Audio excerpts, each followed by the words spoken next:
I know how the title sounds, but please bear with me. I, 24, and my wife recently had our daughter in July. She is the best thing to ever happen to my wife and me, and we couldn't be more thrilled to have our little bundle of joy. She recently got sick while staying with her grandparents, my in-laws, while my wife and I took a trip for work. For context, my in-laws are really big into LifeWave X39. It's some patch that supposedly helps regrow stem cells by reflecting light rays back into your body, allowing your body to produce more stem cells to fight off diseases and sickness. If you ask me, it sounds like snake oil, and my wife agrees, calling it a pyramid scheme. The only way to get said patches is by spending well over $1,000, and then you're tasked with selling the patches yourself. It's essentially some multi-level marketing product, where the more patches you sell, the more money you make. Falling right in line with my wife's comparison to a pyramid scheme, but MLMs are somehow legal. Now, I've tried doing research on X39, and the only comments I've seen praise said product are brand new accounts never used before or after, or their entire profile is dedicated to shilling out for LifeWave/X39. In my own research, they appear to just be overpriced stickers. They contain no medication, no special UV rays, or anything of the sort. They're literally just an overpriced sticker with an air bubble. But my wife and I have made it very clear that we wanted no part in X39, nor did we want our daughter to have it. Even if it's fake, we wanted no part in it. And on the off chance it did something, I didn't want our daughter to be used as their lab rat or guinea pig. Now, before we left our daughter with my in-laws, we provided them with some infant medication, just in case she got sick. Can never be too safe, you know? Well, we returned home from the work trip early because our daughter wasn't getting any better, so we picked her up and went home. We were going to give her a bath, and in the process of taking her jacket off, we found an X39 patch on her arm. Upon finding it, we immediately called her parents and demanded to know why she had a patch on her. Her parents tried saying that it's safe for babies. We even ordered the ones for ages 7 and younger. And that it's practically medication, their words, which still didn't answer our question. So my wife checked the go bag, and the Motrin we gave them was, while it was used, not used very much at all. Her parents tried claiming that someone else in their group, or whatever, gave it to their son and they got better in a week. Point is, we didn't buy it nor did we care. We've made it abundantly clear that we wanted nothing to do with X39, and we didn't want our daughter to be a part of it. They failed to listen. My wife was on the phone with them for over an hour, and while I don't know the exact length the conversation went to, I know it at least ended with her screaming, "Going to see my freaking daughter again, and if you attempt to come to my house, we will call the police." Before hanging up, that was 3 days ago now, and we've had several missed calls from family members, her parents, her siblings, and even family friends, all saying that we overreacted, and they were just trying to help. Maybe we overreacted, but we wanted nothing to do with that, and despite making it clear, they went against our wishes and did it anyways. And instead of giving my daughter actual medication, they try to give her some placebo patch. Her parents tried claiming that we're stopping them from seeing their only grandchild over something so small. But we did not want to hear it. Now for some comments. One commenter said, "I kind of think you're the idiot for leaving your sick baby to go out of town." We responded, "We didn't leave a sick baby to go out of town. We left her with her grandparents while she was fine. We only packed Motrin because, as I stated in my post, you can never be too careful. She got sick while we were out of town, not before." Another commenter asked, "You say that like it's snake oil, like it's just as bad as the X39. Was it Advil and cough syrup, or just a generic bottle that you wrote infant medication on? You expect us to believe that you gave them medication just in case she got sick and then she immediately got sick? Come on, this sounds like total BS." We replied, "Her grandparents don't exactly have children's medication laying around. We packed her Motrin, which I quite literally stated later in the post had you read it, not some generic bottle or snake oil and just as bad. Nor do they have the ability to really go anywhere. They live a good 30-40 minutes outside of any nearby town, The drive to and from her parents is a grand whole hour drive from where we live. And my wife and I quite literally work with sick people all the time. No, I'm not a doctor, nor do we have medical expertise. So my wife and I contracting something is usually pretty high. So we pack Motrin or whatever the store brand is that we'll buy every time we left her with her grandparents for more than a day. Now for the 1 month update. About a month ago, I made a post ranting about my in-laws' weird obsession with a, for lack of a better term, cult regarding stem cell regeneration through patches, which clearly isn't a real thing. There's been some development on that end, and while I'm confident things will likely end here, I wanted to give a quick update for those who may have been curious. I'm writing this on the toilet at work, so don't mind the rushiness of it all. After my wife essentially cut ties with them, and we all received a million phone calls and text messages from family and friends, things quieted down for about a week or two. We started having my sister watch our daughter instead when we had to work. We haven't had another out-of-town trip since the initial post, however. Through those couple of weeks, we never really heard anything beyond a couple of supposed shit-talking posts on Facebook bitching about us, but I can't seem to find the posts.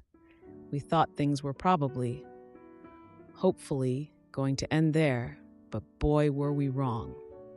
And this is quite the jump from the last post. My wife and I were visited by CPS about 2 weeks ago after they received concerning calls about supposed child abuse and negligence within the household.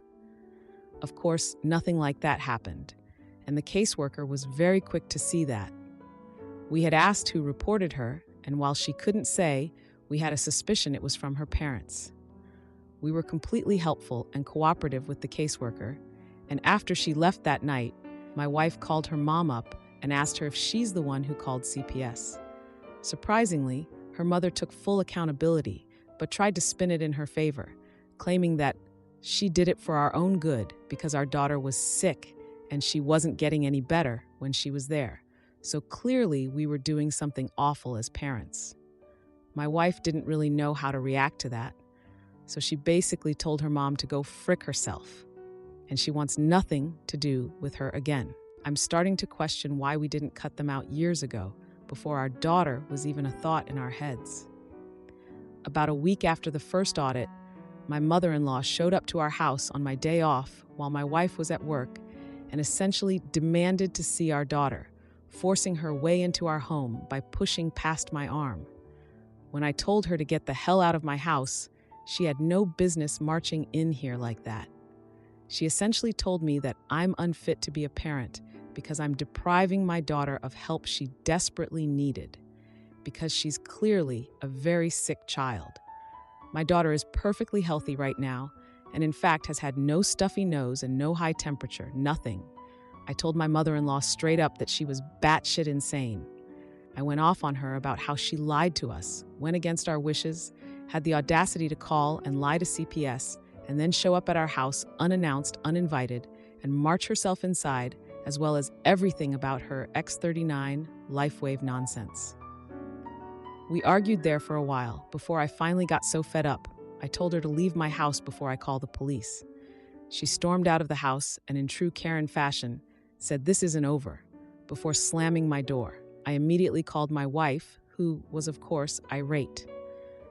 The following morning, we filed a restraining order at the courthouse from her mom and dad because they're clearly not in their right mindset.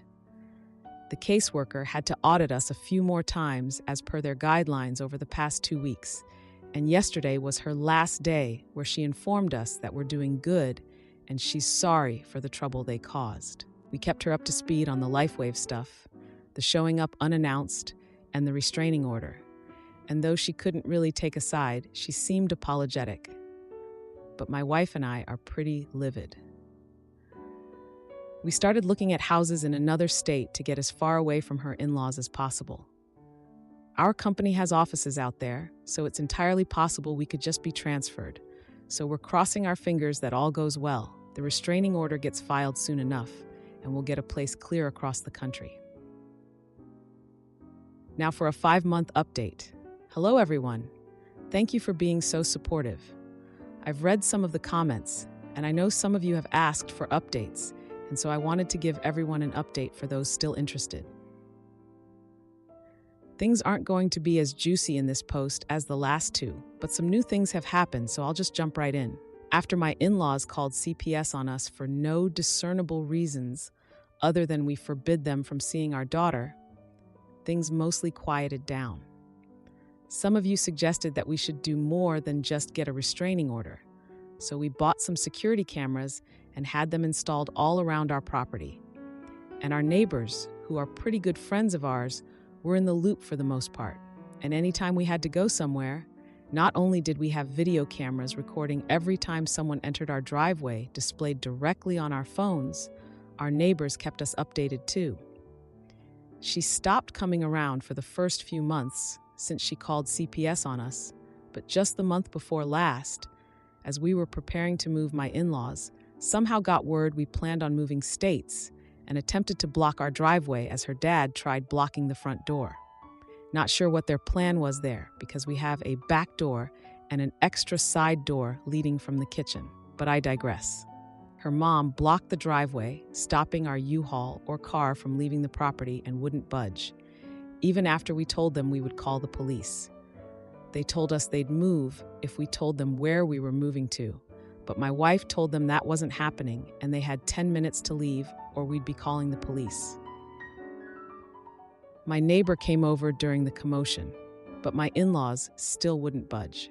My daughter is crying during all of this, as my wife is trying to console her, as my neighbor and I are attempting to remove my father-in-law from the doorway, but he wouldn't move. Eventually, my wife called the police, and I'm guessing another neighbor called them as well, because they responded within mere minutes. My in-laws kept screaming that we were taking their rightful grandchild away, and that we'd all be damned to burn in hell for this. But honestly, that just made me laugh. The police kept asking them to leave, but they wouldn't. Eventually, they were arrested for refusing to leave, and the police were nice enough to call a tow truck for us to be able to back out of the driveway. Lo and behold, as the police were handcuffing my in-laws, they both had on those X39 patches, and even the police questioned them about it. But whatever, what's done is done. We were able to finally leave and on to new adventures. We've been settled in at our new house for the better part of over a month, and we're enjoying it greatly. No word from her in-laws, and they have no idea where we are. We have them blocked, but we'll eventually get messages from unknown numbers or Facebook accounts asking where we moved, but there's no way they're that foolish to believe we'll actually tell them. Luckily, neither my last state nor this one has any grandparents' rights, so we're in the clear there. Thank you, everyone. Now for some relevant comments. One commenter suggested, seriously look into a P.O. box and have all mail routed there. We actually did get our mail routed to a P.O. box. Another commenter asked, why were they not arrested for violating a restraining order? We informed the police they had a restraining order. I just don't think they cared. They were more concerned with getting them off our property as opposed to them violating the restraining order. I think one of their final charges after being arrested was the violation of a restraining order, though. The police just didn't seem to care at the time, which is unfortunate to say the least. Now for the final update. Well, this is certainly to be the last update, when I honestly thought the last post I made would be the final one. About 4.5 months ago, me, my wife, and daughter moved clear across the country to avoid her parents.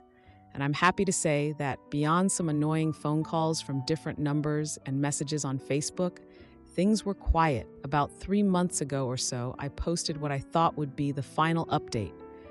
But I know some of you asked to be kept in the loop, so here we are. We were informed that her in-laws were shot and ended the life of by the new homeowners of the previous house we lived in. In their infinite wisdom, they for some reason thought we never actually moved after not getting any responses and broke into our previous house to kidnap our daughter. The new homeowners were awake, and after my in-laws broke into what was our daughter's room, which was now the homeowner's child's room, the homeowners shot my father-in-law, ending the life of him almost instantly.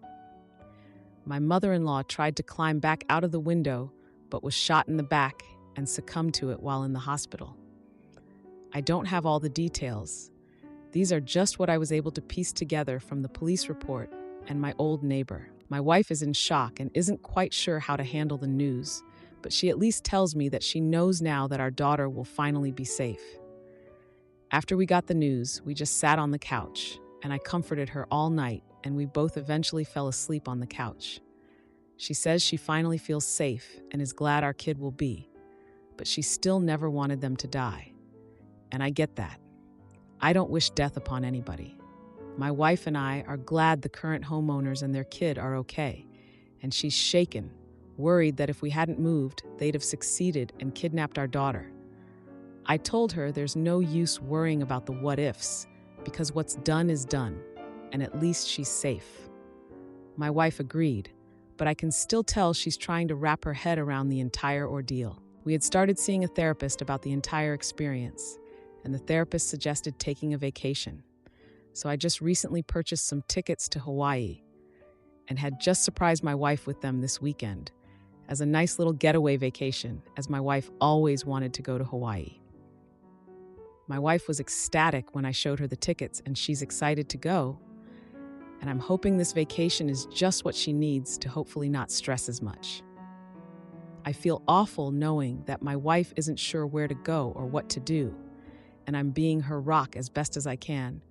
And I'm thankful that we have that therapist for her to work through some of her stress and get help.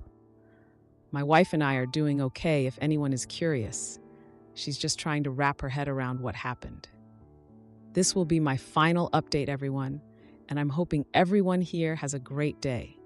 We leave for Hawaii in a week, so we're both excited. My wife has been trying to keep her mind off things by focusing on the trip, as she says it's helping.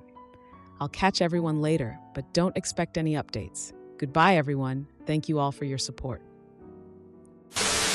Am I the idiot for refusing to let my landlord turn my apartment into a fishbowl? I recently found myself needing a month-to-month lease for between 6 to 14 months in Baltimore, which I was unfamiliar with. The apartment I found is a small efficiency in an older building. They agreed to a standard lease for the first 6 months, followed by a month-to-month lease. I was to be the first tenant. When I toured it 6 weeks ago, workers were painting the rooms. The landlord's son is living upstairs, and this is my landlord's first time renting. The lease was obviously pulled from a form and seemed standard. There is a clause in the lease which states that I can't install curtain rods or hooks. This seemed standard as well. I had similar at my old apartment. I assumed there would be some sort of curtain provided, and this was in regard to additional curtains. I moved in Sunday and found the landlord had not installed curtains at all. At this point, I assumed the issue with curtains was the potential to damage the wall. So, I bought tension rods that require no hardware and used them to hang curtains. Monday afternoon, I got a text from my landlord saying I needed to remove the curtains. The building is on a street corner with a fair amount of foot traffic. Between the 4 windows, you can see all of my apartment with the exception of the portion of the bathroom with the toilet and tub. Not only does this mean I have no privacy, but the neighborhood is slightly sketchy after dark. The nearby buildings have bars on their windows. Anyone passing by not only can see my possessions, but whether or not I am home. I expressed this to the landlord in my reply over text. He replied to reread my lease. I left them up overnight. I had orientation this morning and came back to find the curtains removed and nowhere in the apartment. I discovered this before entering the building, as 2 guys were outside one of my windows and looking in my apartment. They left when I entered the building. I messaged the landlord saying he didn't have the right to enter the apartment and asked for the curtains back. He again said to check my lease and then commented that I needed to finish unpacking as it looked messy in my apartment. I had to head to a work event, so I couldn't follow through more. But I moved my electronics to one corner and used a bookshelf to block one of the windows so they weren't visible. While at the event, I got a text from the landlord with a picture of the blocked window, captioned, "What's this? What can I do to prevent my landlord from entering the apartment unannounced and to compel him to allow some form of curtain? Alternatively, How do I break my lease 3 days into it? This is too crazy for week 1. Now for the 2-day update. It looks like I'm staying, but I took control of the situation. Not long after posting, it became apparent at work that the length of time I would be needed on this project is significantly lower than outside estimates originally said. Finding new arrangements seemed impossible. I mentioned what was going on at dinner, and included at the table was the company's lawyer, who I know, who offered to review the lease on an unofficial basis. Wednesday morning, I called the police about the stolen curtains because I wanted a paper trail. They gave me a police report, but were uninterested in speaking to my landlord. I reported the theft to my insurance, gave them the info on who stole them, text from landlord, and they said they would be contacting someone in the city. It's only $200, but it's the point of the thing. I next bought room dividers, which in no way, shape, or form can be considered curtains, blinds, etc., but block the windows while still letting in light. They were only $40 each. At the same time, I searched the whole apartment, vents, lights, etc., and can't find any cameras as someone suggested. By that time, my friend, who is a lawyer, called me. She did a little review of the lease and the local laws. She said Baltimore has really shaky laws on when a landlord can come in, but pointed out that in my lease there is a clause that says the landlord will notify 48 hours prior to entrance and will call prior to entering in case of emergency. She drafted me a letter to send to my landlord. Her name won't appear anywhere, but said it can be on my company's letterhead. The letter details some of my rights as a tenant, quotes the lease, and reminds him he is bound by these rules as well. I signed and sent it immediately. I had mentioned wanting a security camera, and my company is arranging to have a camera sent that will automatically upload video off-site, work for an hour battery life if the electricity is out, and operates on cellular, so it doesn't need Wi-Fi. It will be here tomorrow. I also made the decision to send my PS4 and my cameras back to my home. My personal and business laptops I will just keep with me while I am out of the apartment. This leaves the only real valuables as my TV and the security camera itself. Everything else is books, clothes, and kitchen things. I ordered a sign for outside that says the property is monitored by security cameras, and got a jamb for the door that holds it closed while I am inside. I'm prepared for the landlord to make my life hell, but if he breaks the lease, my plan is to ask the company to move me into an extended stay hotel for the duration of my trip. It will be more expensive for them, but that's company policy for trips less than 4 months. At the moment, I feel as safe as I can in this situation.